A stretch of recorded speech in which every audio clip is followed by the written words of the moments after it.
Boa tarde, meus amigos. Boa tarde a todos.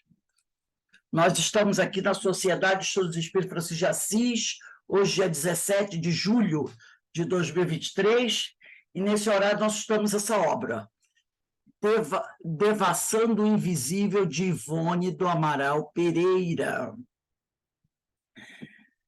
Uma obra maravilhosa. Nós estamos estudando o capítulo que trata dos romances mediúnicos. Já estamos assim avançados um pouco nesse capítulo.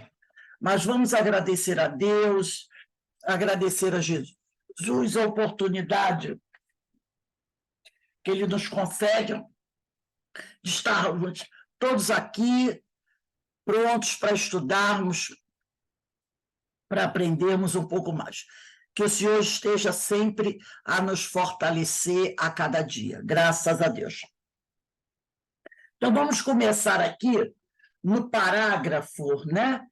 Eu vou ler só um pedacinho do parágrafo anterior, que diz assim: vimos que João Evangelista, ao despertar do transe em que obteve o Apocalipse, recordou tudo o que vira e ouvira.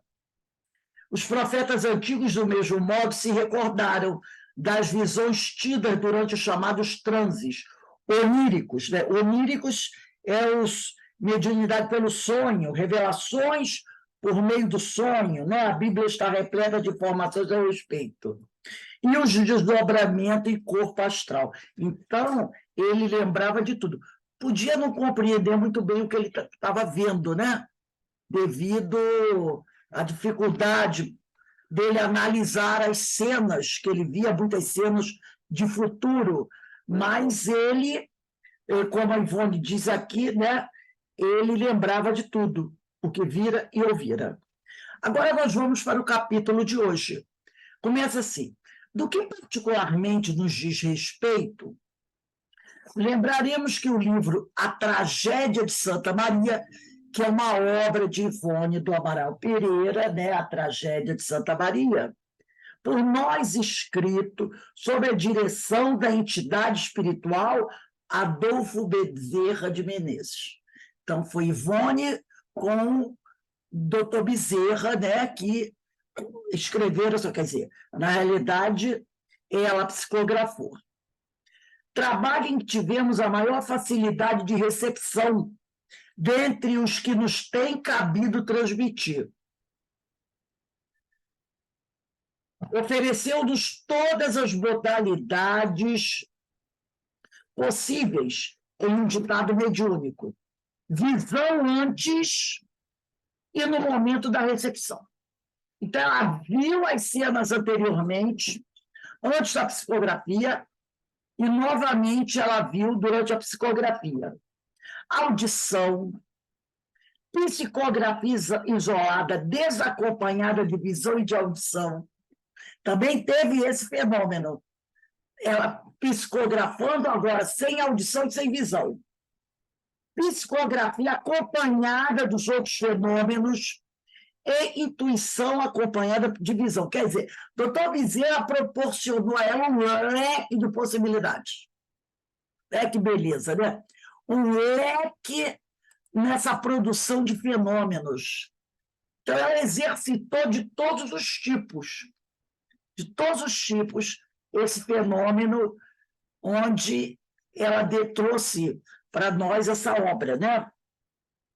Consideramos essa época de nossa existência 4 meses, das mais felizes, entre as poucas horas ditosas que fruímos deste mundo. Olha o que ela está dizendo aqui, olha o que a Dona Ivone está dizendo aqui. Consideramos essa época que ela psicografou esse livro, A Tragédia de Santa Maria, foram 4 meses, um período dos mais felizes entre as poucas horas ditosas que fruímos deste mundo dada a suavidade. Então, ela está dizendo aqui para a gente que nessa encarnação ela teve poucas horas de felicidade, poucas horas de verdadeira alegria, mostrando que a reencarnação dela não foi fácil, não. Não foi fácil, né? Consideramos essa época de nossa existência 4 meses, ela mostra o tempo das mais felizes entre as poucas horas ditosas que fruímos, quer dizer, que desfrutamos neste mundo, dada a suavidade, o enternecimento das faixas vibratórias que nos envolveram durante o período consumido do ditado trabalho. Então, às vezes a gente reclama, né? Sobre isso, sobre aquilo, e Dona Ivone Pereira que mostra para a gente que, para ela, as coisas não foram nunca muito fáceis. Ela também não questiona,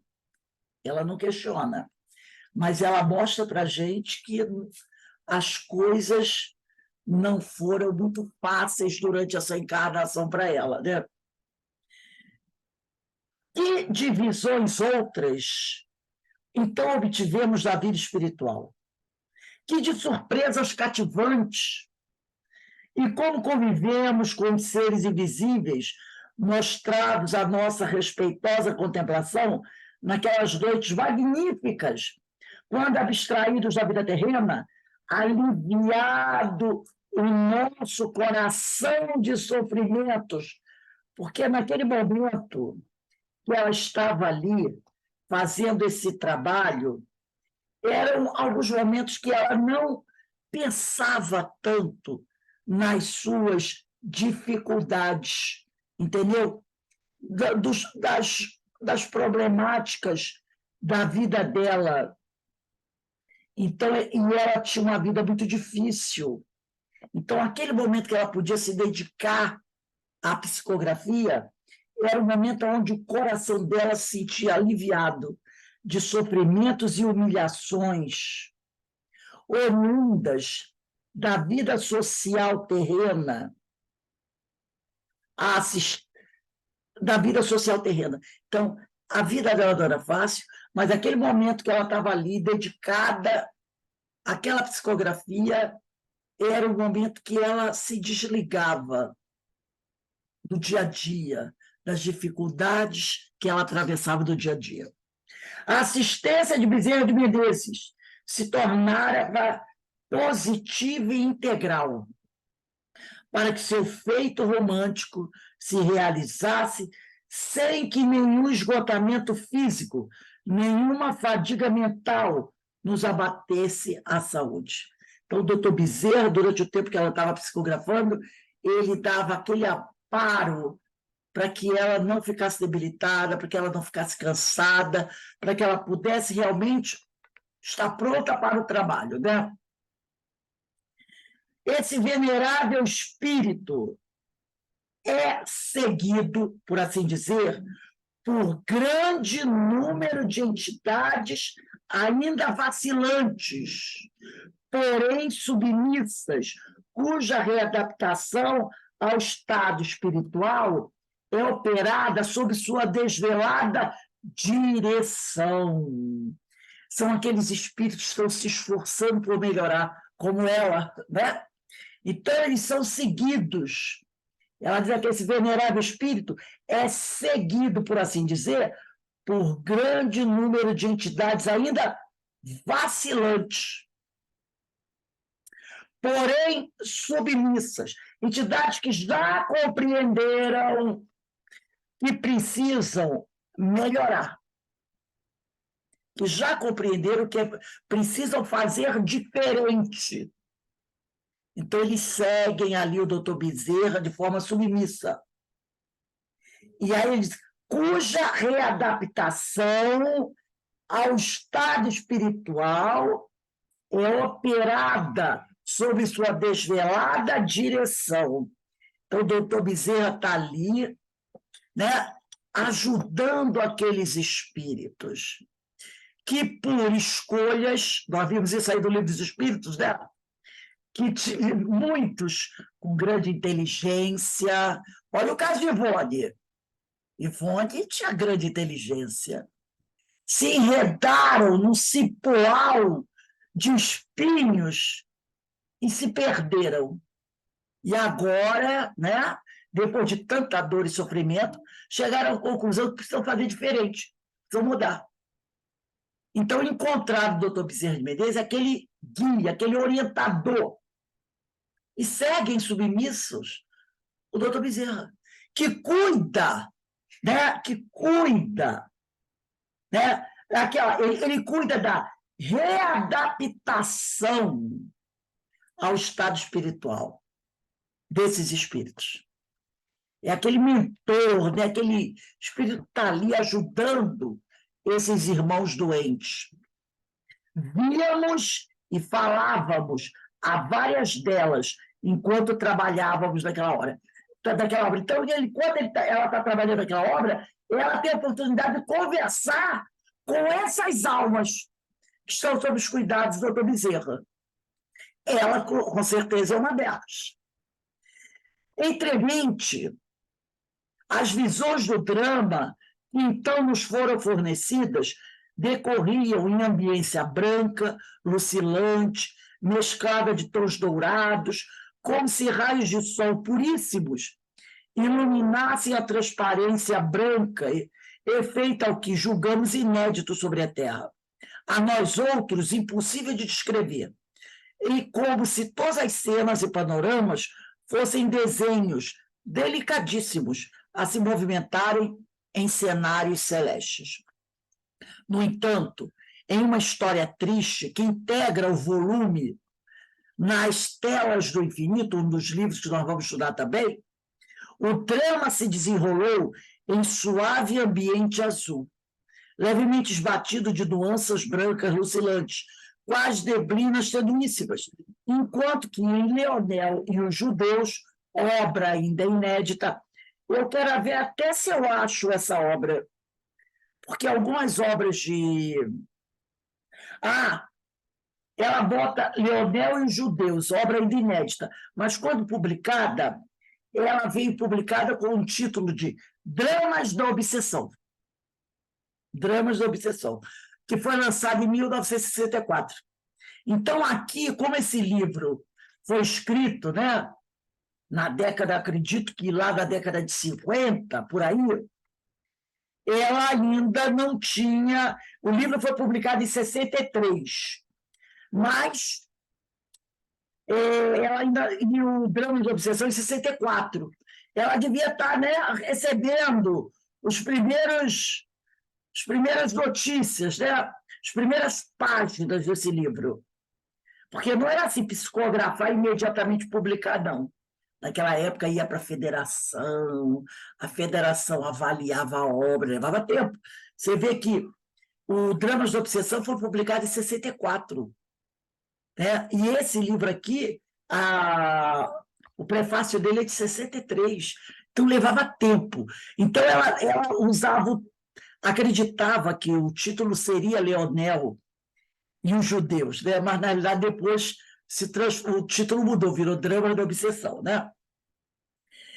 Do mesmo autor, a história se desenrolou sob colorações fortes, mas com algumas cenas muito sombrias, tais como salas de suplício da Inquisição em Portugal, e outras muito nítidas, como o rumor das águas de um repuxo de jardim ao se despenhar no tanque, o brilho de candelabros de prata sob a luz das velas e o som da cítara com que uma personagem se acompanhava entoando salmos de Davi.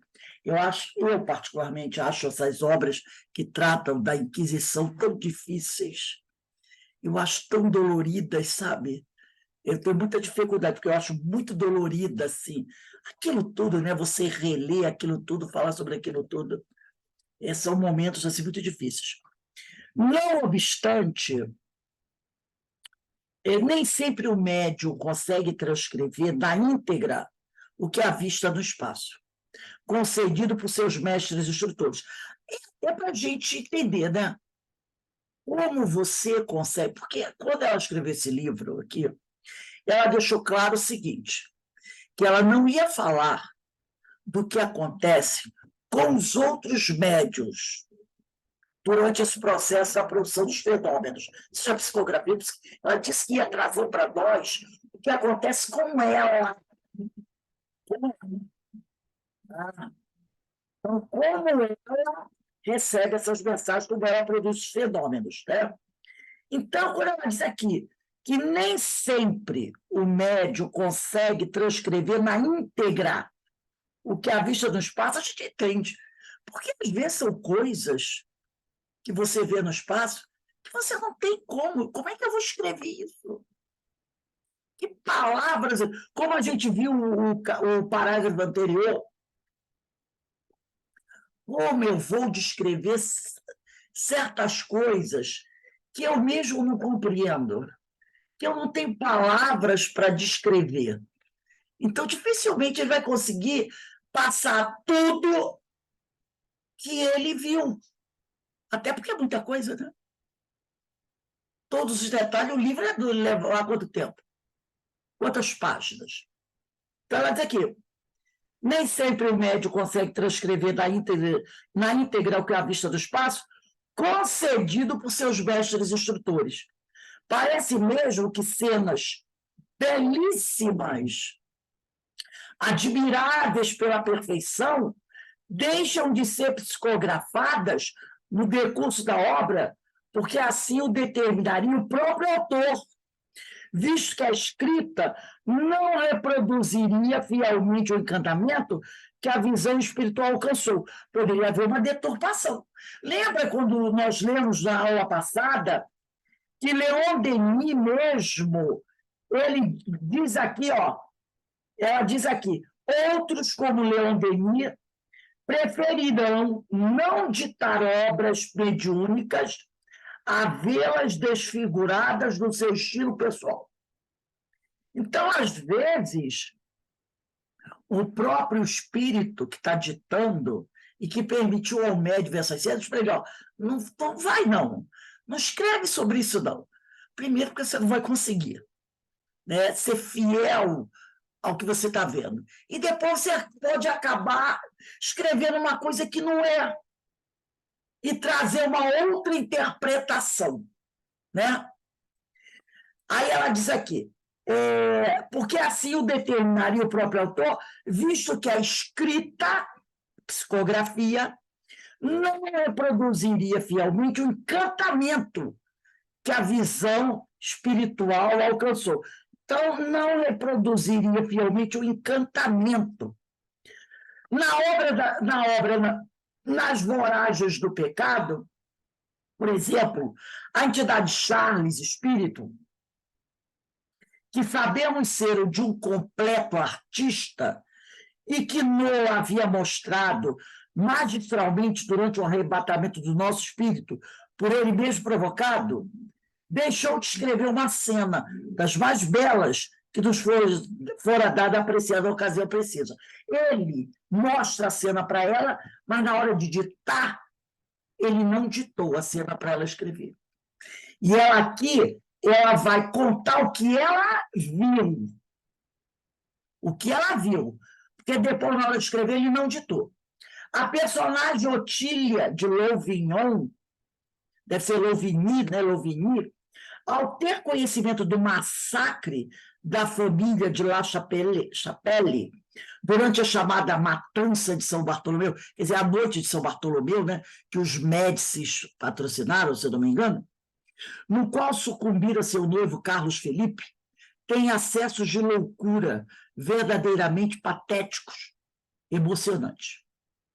Em desespero, sai em correria pelo parque do seu castelo e pelos campos adjacentes ou sobe aos terraços e torres da mesma vetusta velha habitação, bradando em lágrimas pelo nome do noivo entre mil queixas pungentes e revoltas blasfemas. O jogo de luzes que envolveu essas cenas, as nuances do luar e do crepúsculo da tarde, os claros e as sombras que tudo adornavam, embelezavam entre tonalidades azuis e rosa, se mesclavam ao infinito, a suavidade da coloração, as harmonias dos sons que repetiam seus lamentos em ecos impressionantes pela vastidão local, e onde até o canto das cotovias se deixava ouvir, eram de uma perfeição e beleza tais que acreditamos. nem mesmo o cinematógrafo, quer dizer, o, o diretor de cinema, né? Que muito se assemelha a essas criações do invisível, conseguiria reproduzir na íntegra. Como é que ela poderia escrever essa cena? Com os detalhes das cores, a emoção daquela criatura. Não tem como descrever, né? É o famoso, quem viu, viu. Quem não viu, não vai ver. Né? No entanto, tal cena, né, das mais patéticas e belas de toda a obra, não foi dada à psicografia. Ela viu a cena antes de começar a psicografar, mas ele não ditou a cena para ela. Quando o autor da mesma voltou para escrevê-la, em vão esperamos sua transcrição. O impulso vibratório da psicografia não a delineou. Aliás, nem sempre se poderão aproveitar todos os detalhes e nuances dos dramas assim relatados ao médium no invisível, porque a obra se alongaria demasiadamente. E também, gente, porque, né, poderíamos dizer, ela vai até dizer aqui, é que eu vou me adiantar um pouquinho.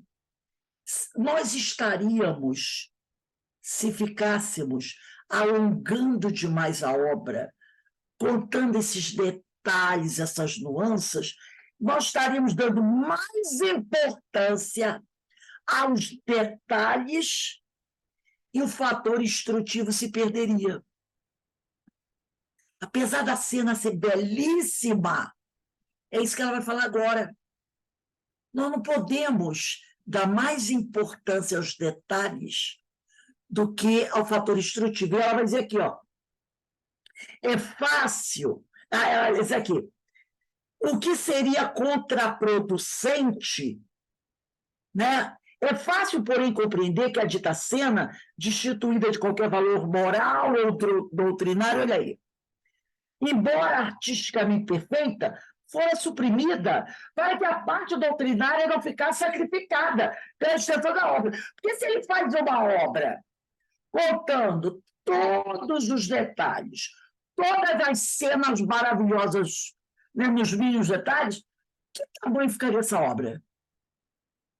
E aí, depois, na hora de colocar os ensinos, ele teria que ser econômico, porque a obra teria o quê? Mais de 3.000 páginas.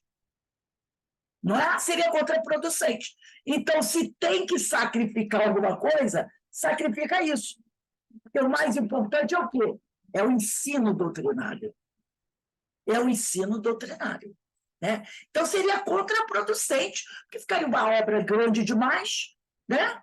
E, né, ficaria complicado você ter essas obras desse tamanho. Né? Tem aquele livro russo, Guerra e Paz. História maravilhosa. Mas alguém já viu o tamanho do livro? Eu já li aquele livro, ele é dessa grossura, pelo menos que eu peguei para ler. Guerra e Paz. É maravilhosa a obra. É maravilhosa. Depois fizeram um filme. O filme não contempla nem a metade da obra. Porque como é que ele vai botar no filme toda a obra, do início ao fim? É uma obra, eu recomendo, uma obra, uma história maravilhosa. Né? O que os russos vão passar durante aquela invasão, né? Ali. Então, é maravilhosa a obra, fantástico. Né? São coisas belíssimas. Mas não dá para botar tudo no filme, no cinema. Mas é um filme de 6 horas. É contraproducente. É o que ele está falando aqui. Se você for colocar tudo, escrever os mínimos detalhes, as cenas que ela viu, não vai dar para fazer a obra doutrinária. E o objetivo qual é? É a evangelização. Rose, eu estava aqui lembrando, né? Os filmes de antigamente, como Ben-Hur, era enorme. Sim, Hoje em dia eles não fazem mais filme desse jeito. exato, é 4 horas. Não fazem. É, quatro, muito, Inacreditável, muito né? tempo. 4 A horas, gente é não vai, porque acho maravilhoso. que nem ninguém vai, né? Porque é muito Ah, tempo. hoje em dia, não. Eu tenho DVD, de vez em quando eu boto pra assistir, que eu adoro aquelas. Não, eu gosto É, também, né? Maravilhosa. mas eles não fazem mais. Por exemplo, eu, quando eu assistia filmes bons, eu ia pegar o livro, Doutor Zhivago. Doutor Zhivago, você assiste o filme. Mas o filme é tão maravilhoso que eu disse assim, vou ler o livro. O livro é tipo também, mas aí, quando você lê a história do livro, você diz assim, o que é aquilo que está no filme? Entendeu? O que é aquilo? Porque o diretor tem que, né, diminuir a obra. A obra do Zhivago é linda, de uma tristeza, meu Deus do céu, né? Mas quando você vai ver o filme é pequenininho. E a obra, a verdadeira obra, né, é maravilhosa. Então, mas não dá para botar o livro todo dentro no cinema, né? Hoje em dia, como a Aninha falou, as pessoas não vão assistir. Né? Um Ben-Hur, cenas maravilhosas, né? Nossa, aquela cena, né? Da purificação da irmã e da mãe dele, né? Que coisa maravilhosa quando elas ficam purificadas. São cenas que você chora, quando eu assisto, eu choro, que a cena é lindíssima, do sangue de Jesus escorrendo da cruz pelo chão, né? E chovendo muito, e a água vem trazendo aquela água misturada com o sangue de Jesus correndo pelas ruas, que vem descendo do morro, né? Na hora que... Gente, são coisas que você fica assim, maravilhadas, porque foi de uma sensibilidade fantástica, né, fazer aquelas cenas.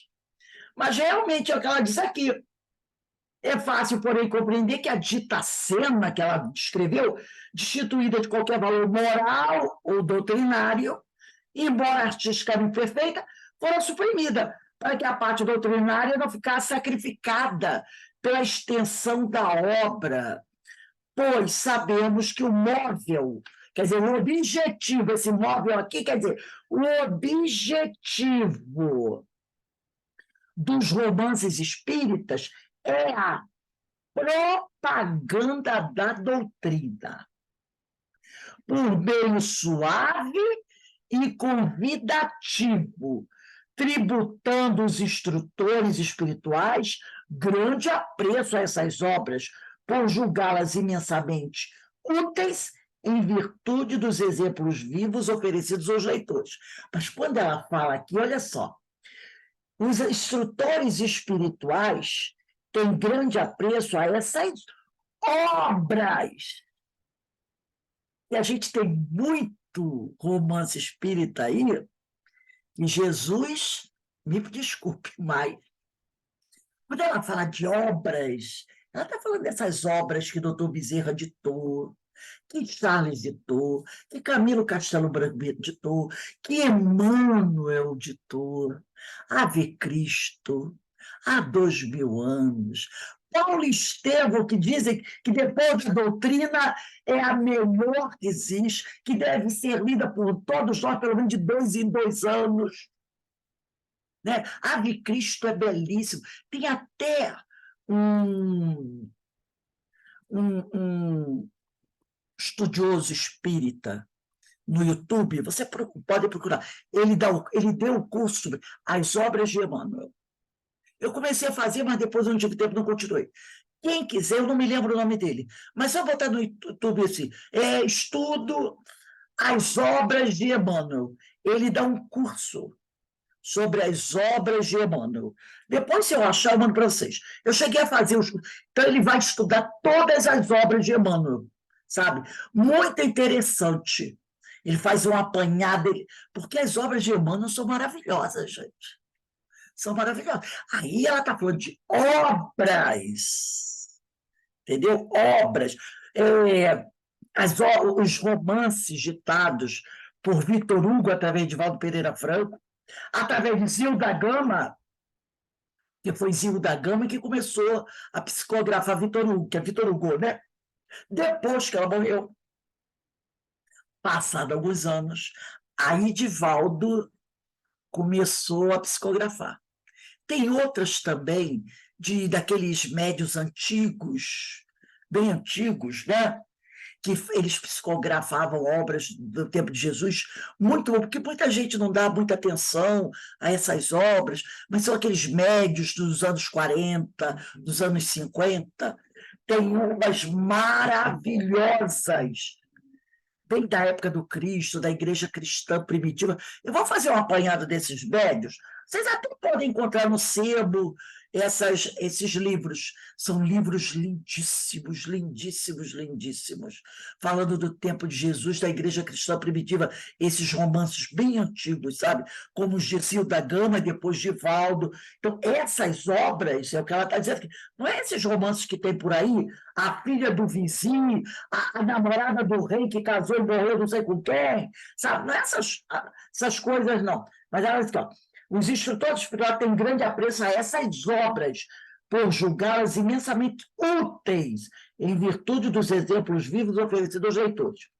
Conquanto os espíritos guia deem preferência à parte doutrinária, à moral elevada, que vemos presidindo a tudo quanto a revelação espírita tem concedido generosamente aos homens.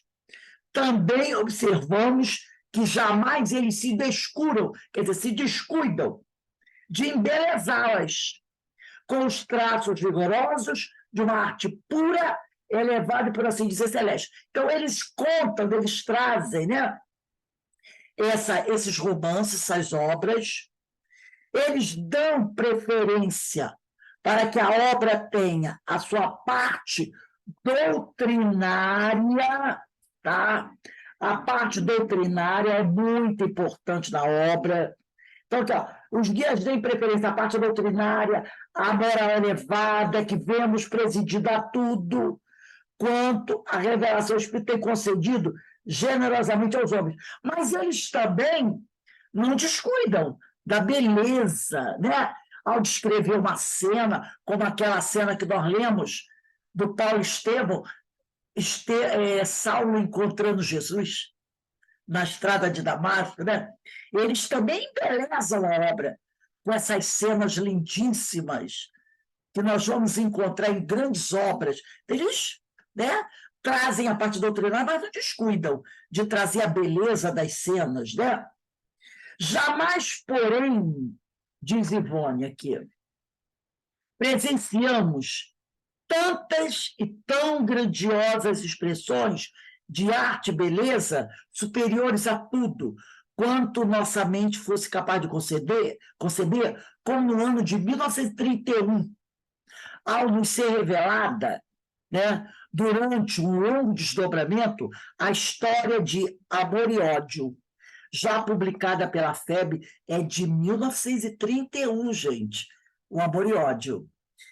Desdobramento que nos levou a visitar a cidade de Florença, na Itália, examinar suas obras de arte, visitar seus palácios e admirar o jogo das luzes irisadas através dos vitrais, contemplando-a tal como era há 2 séculos.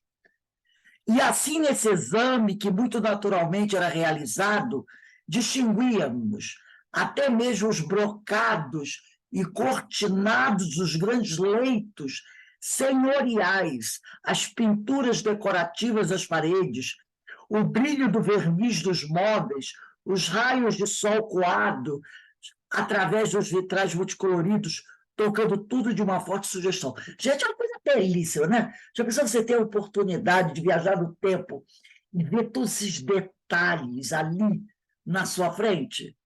Meu Deus do céu, essa é uma coisa extraordinária, não é coisa para pouco, não. Na noite de 30 de junho de 1931, o espírito, coautor da dita obra, isto é, Charles, então, Amor e Ódio, né? Charles, arrebatou-nos em espírito, levando-nos consigo para uma região que supomos dedicada à arte, no mundo invisível. Concluímos que as regiões espirituais mais achegadas à Terra sejam azuis, com nuances brancas, radiosas, pois são as cores que mais frequentemente divisamos nos ambientes invisíveis felizes, que temos visitado. Acreditamos mesmo que tratasse de um estado, de uma modificação do fluido universal, trabalhado pela vontade dos obreiros espirituais. Lembra, lá no a Gênesis, capítulo 14, item 14? Basta o espírito pensar e ele cria. Então, esses espíritos, que não são qualquer um, obreiros espirituais, patrocinam uma modificação do fluido, invisível fluido cósmico universal, né? E isso tudo trabalhado pela, lembra, vontade que nós estudamos na última aula? Sobre a vontade na sexta-feira? Leon Denis traz aquele texto maravilhoso sobre a vontade, que eu até pedi para vocês anotarem esse capítulo, principalmente a parte final, se eu não me engano, é o capítulo 20, se eu não estiver enganado, do livro O Problema do Ser e Destino. Final do capítulo, ele falando da vontade, né?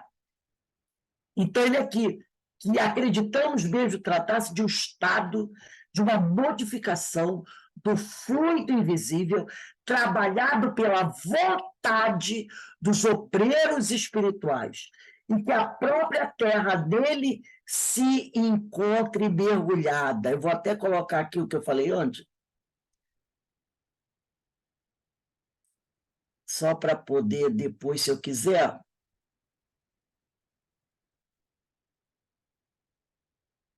Né? Então, isso aqui. O certo é que arrebatados, né? O certo é que arrebatados pela entidade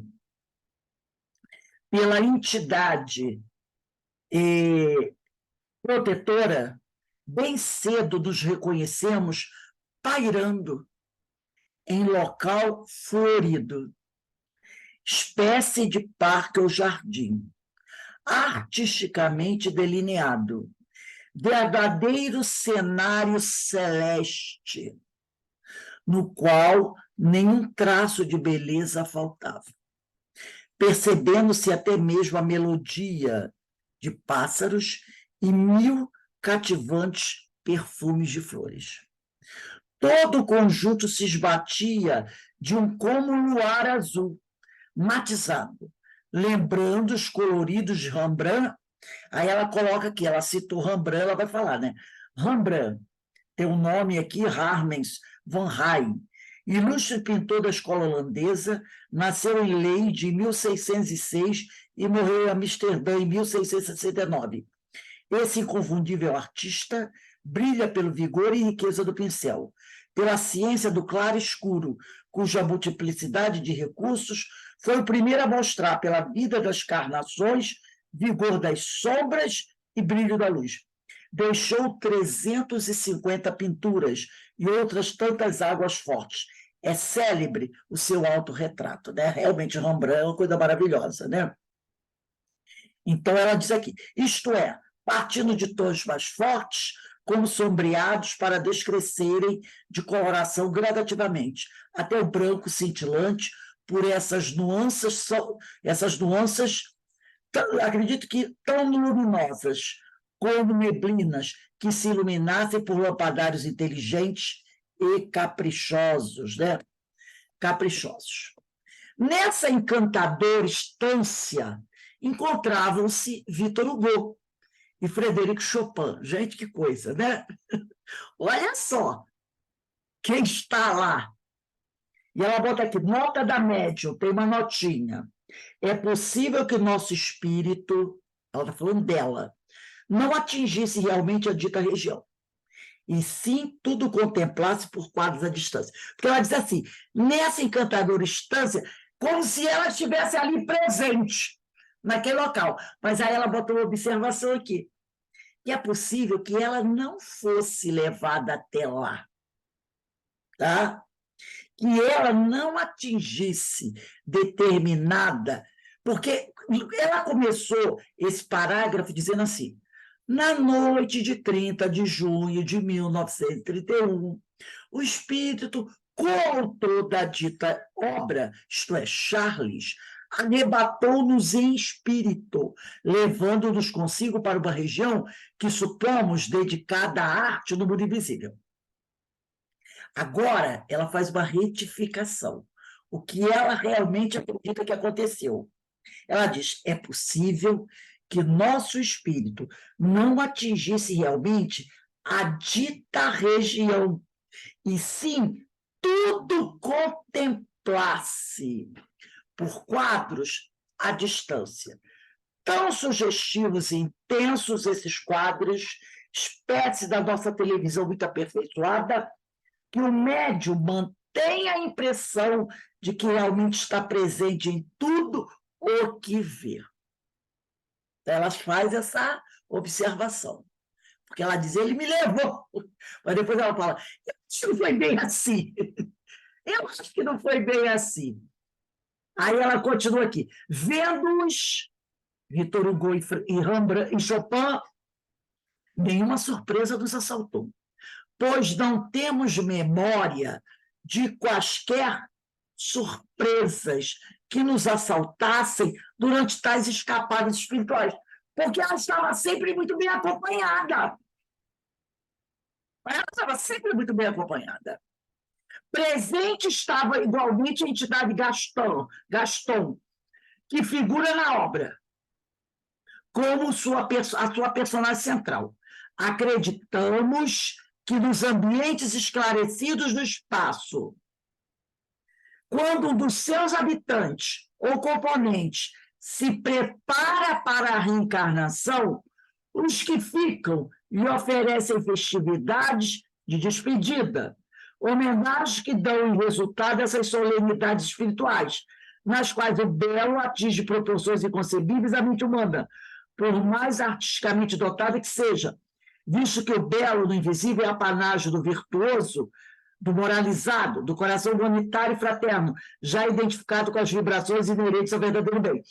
Então, eu coloquei até aqui, seria como o último pedido do condenado, né?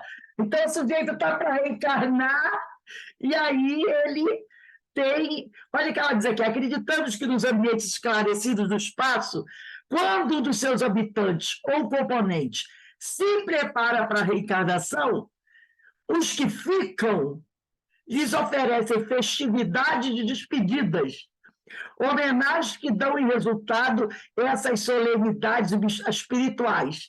Então, eu coloquei aqui, é como se fosse o último pedido, o último presente para um condenado. O cara vai reencarnar, vai sair do plano espiritual, né? E reencarnar é como entrar numa prisão. Que diz que a reencarnação, o espírito sofre a beça. Quando ele se liberta, a dor é menor. Então, o último presente para um condenado, né? Então, ele diz que os que ficam lhe oferecem festividade despedida, homenagens que dão em resultado essas solenidades espirituais, nos quais o belo atinge proporções inconcebíveis à mente humana, por mais artisticamente dotada que seja, visto que o belo do invisível é apanágio do virtuoso, do moralizado, do coração humanitário e fraterno, já identificado com as vibrações inerentes ao verdadeiro bem. A pura intelectualidade desacompanhada. Repara, nós não estudamos sobre a moral e o intelectual. Nós não falamos que a intelectualidade vai enquanto a moral vai atrás, mas aqui ela fala da pura intelectualidade. Não essa mais que faz doer, que faz sofrer. Que hoje nós falamos sobre isso, né? Que a asa da intelectualidade vai embora, enquanto a da moral demora. Mas aqui ela fala a pura intelectualidade, desacompanhada de princípios excelentes, que somente as verdadeiras qualidades do coração produzem, assim como a arte, por si só, conséquito da vaidade, né? Porque ela está falando aqui também, né, quando ela fala desse séquito da vaidade, ela está falando que a arte é um talento para ser usado para o bem. A arte é um talento para ser usado para o bem.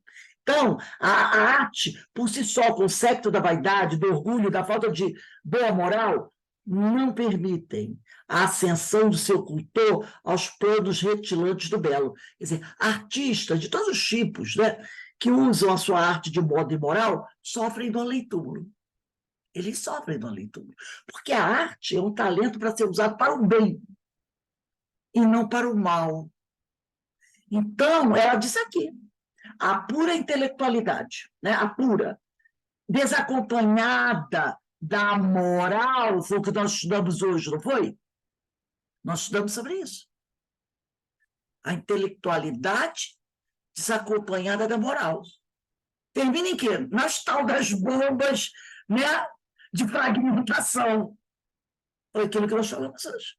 É a pura intelectualidade desacompanhada de moral. Isso é só um exemplo. Né? Desacompanhada de princípios excelentes, que somente as verdadeiras qualidades do coração produzem. Assim como a arte por si só, a arte pura, concepto da vaidade, do orgulho e da falta de moral, não permitem a ascensão do seu cultor aos planos rutilantes do bem. Então, esses artistas, né, de todos os tipos, da música, de tudo, né, do cinema, que usam sua arte de modo moral, vão sofrer do além-túmulo, porque eles não terão a ascensão aos planos rutilantes do belo.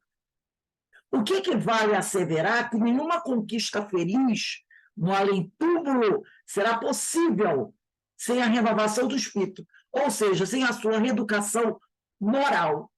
Nós podemos até aqui, né, para até anotar aqui, para a gente lembrar disso, vamos colocar aí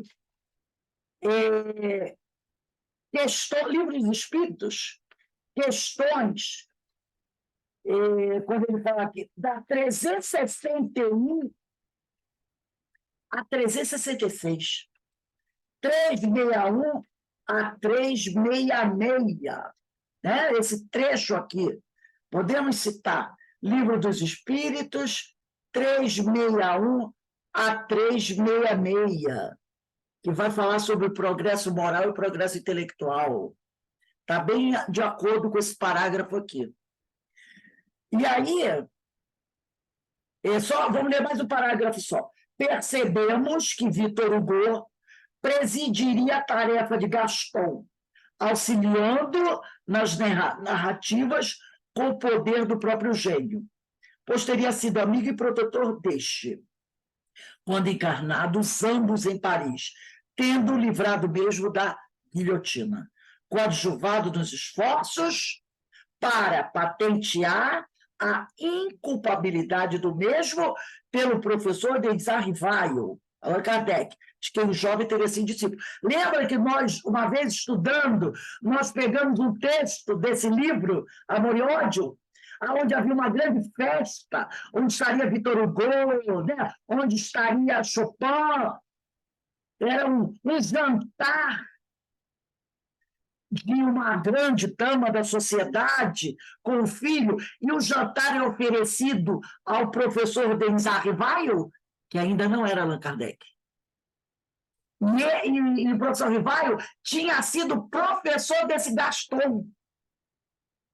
E ele vai, durante o jantar, o Denis Rivail é homenageado, ele está com a esposa, é homenageado pela baronesa ou viscondesa, não sei de quem, lá, mulher muito rica e poderosa, e ela agradecia a ele, ao Denis Rivail, a ajuda que ele deu ao filho dela, e o filho dela, depois, já no momento separado, ele vai buscar um aconselhamento com o professor Denis Rivail. E o livro vai continuar. E mais tarde, esse rapaz vai fazer umas besteiras, ele será preso, mas o professor Denis Rivail vai testemunhar a favor dele, e ele escapa, ele pega a prisão, mas ele escapa da guilhotina pelo depoimento que o professor Denis Rivail vai dar no tribunal. E aí, em consideração a Denis Rivail, os juízes atenuam a pena, e ele não é guilhotinado, mas ele vai para a prisão. Então, eu até li para vocês esse trecho que ela vai trazendo aqui, né? O jovem teria sido seu discípulo, né? Então, a história passada em França tem todo esse momento aí que nós já até comentamos isso quando estávamos estudando essa obra em capítulos anteriores. Depois eu vou ver se eu pego de novo esse capítulo do livro e posso para você, quem quiser rever. Mas, na realidade, é interessante ver todo, porque lá no final você vai ver, anos depois, quando a coisa, porque o rapaz vai se envolver em um monte de confusão, e anos depois ele vai ter o negócio do julgamento, onde ele vai ser preso, vai ficar muito tempo, e o Denis Arrivai o ajudou, como ela falou aqui, ó. Ela diz aqui, né? Nas narrativas com o poder do próprio gênio, pois teria sido amigo e protetor deles, quando encarnados ambos em Paris, tendo livrado mesmo da guilhotina, coadjuvado, né, coadjuvado nos esforços para patentear a culpabilidade do meio pelo professor de Rivaio, né? Então, Vitor Hugo e o professor Rivaio vão trabalhar para ajudar esse rapaz a escapar da guilhotina. Então, nós vamos parar por aqui. Semana que vem, dia 24, a gente começa nesse parágrafo aqui. No entanto, era Charles, muito interessante esse capítulo dos romances mediúnicos, né? Que traz para a gente tanto esclarecimento que realmente vale a pena a gente prosseguir aqui os estudos. A gente vai vendo coisas maravilhosas que só a dona Ivone Pereira pode trazer para a gente, né? Bem, meus irmãos, nós vamos encerrando aqui, agradecendo muito a Deus, a Jesus, a espiritualidade amiga, a dona Ivone Pereira, que nos traz essa obra maravilhosa, que nos ajuda a compreender a mediunidade, seus vários aspectos, né? Todas aquelas filigranas. Então, a gente vai conhecendo, vai adquirindo esse conhecimento, vai colocando tudo isso em prática. Aqueles que são médios de psicofonia, de psicografia, olha quanta coisa tem a aprender, né? E como ela mostra, né? Nada deve nos surpreender nessas questões. Quando a gente estuda a diversidade dos carismas, né?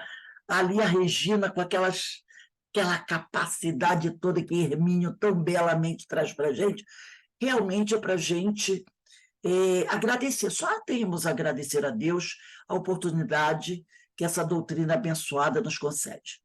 Que o Senhor esteja sempre a nos amparar. Bem, meus irmãos, nós vamos parar aqui. Nós, daqui a pouco, né, temos aí a nossa palestra pública, o nosso palestrante já está até na casa, né, o nosso irmão Paulo Brandão, ele está aí, e o Paulo, hoje, né, vai conversar conosco sobre o tema êxito. Esse texto está no livro Lampadário Espírita, de psicografia de Valdo Pereira, foi pelo Espírito Joana de Ângeles. Às 18h40 começaremos a nossa palestra. Então, eu agradeço a vocês e convido a todos a estarem conosco durante a palestra. Carmen, já sabe a sua missão, não é? Sua missão, ótimo. Já está. Você bem treinada, ela já sabe a missão dela. Já está lá. Então, gente, daqui a pouco, um beijo para quem não vai estar conosco. E daqui a pouco, né, daqui a 20 minutos, nós nos reunimos aqui para assistirmos a nossa palestra pública da noite de hoje. Que Deus abençoe a todos.